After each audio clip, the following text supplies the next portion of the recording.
ಬೆಳ್ಳುಳ್ಳಿ ಖಾರ ಚಟ್ನಿ, ಒಂದು ಈರುಳ್ಳಿ, ಒಂದು ಟೊಮೆಟೊ ಇಷ್ಟು ಚೆನ್ನಾಗಿ ರೆಡಿ ಮಾಡ್ಕೋಬೇಕು. ಬ್ಯಾಡಗಿ ಮೆಣಸು ಮತ್ತು ಖಾರ ಮೆಣಸು, ಹುಣಸೆಹಣ್ಣು ಮೂರನ್ನು ಸ್ವಲ್ಪ ಬೇಯಿಸ್ಕೊಳ್ಬೇಕು. ಬಿಸಿನೀರು ಹಾಕಿ ಬೇಯಿಸ್ಕೊಳ್ಬೇಕು, ಇಲ್ಲ ಬಿಸಿನೀರು ಮಾಡಿ ಅದರಲ್ಲಿ ನೆನೆಸಿಟ್ರೆ 10 ನಿಮಿಷ. ರುಚಿ ತಕ್ಕಂಥ ಹುಣಸೆ ಉಪ್ಪು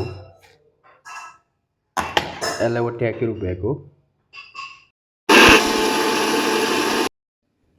3 ಸ್ಪೂನ್ ಆಯಿಲ್ ಹಾಕಿದ್ದೀನಿ. ನಾನು ಎಳ್ಳೆಣ್ಣೆ ಹಾಕಿದ್ದೀನಿ. ನಿಮಗೆ ತೆಂಗಿನೆಣ್ಣೆ ಅಥವಾ ಪಾಮ್ ಆಯಿಲ್ ಬೇಕಾದ್ರೆ ಹಾಕ್ಕೊಳ್ಳಿ. ಇದು ರುಚಿ ಚೆನ್ನಾಗಿರ್ತದೆ ಅಂದರೆ ಎಳ್ಳೆಣ್ಣೆ ಹಾಕಿದ್ದೀನಿ. ಸಾಸಿವೆ, ಕರಿಸೊಪ್ಪು, ಸ್ವಲ್ಪ ಮೆಣಸು.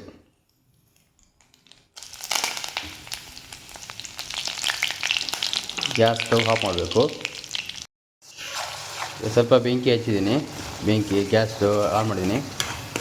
ನೋಡಿ ಕಲರ್ ನೋಡಿ, ಹಾಗೆ ನೋಡಿ ಸಾಕಾಗಿದೆ ಕಲರು, ಟೇಸ್ಟಾಗಿದೆ ನೋಡೋಣ. ಹಾಗೆ ಈ ವಿಡಿಯೋ ಇಷ್ಟ ಆದರೆ ಲೈಕ್ ಮಾಡಿ, ಶೇರ್ ಮಾಡಿ, ಕಮೆಂಟ್ ಮಾಡಿ, ಹಾಗೆ ನಮ್ಮ ಚಾನಲ್ ಸಬ್ಸ್ಕ್ರೈಬ್ ಮಾಡಿ.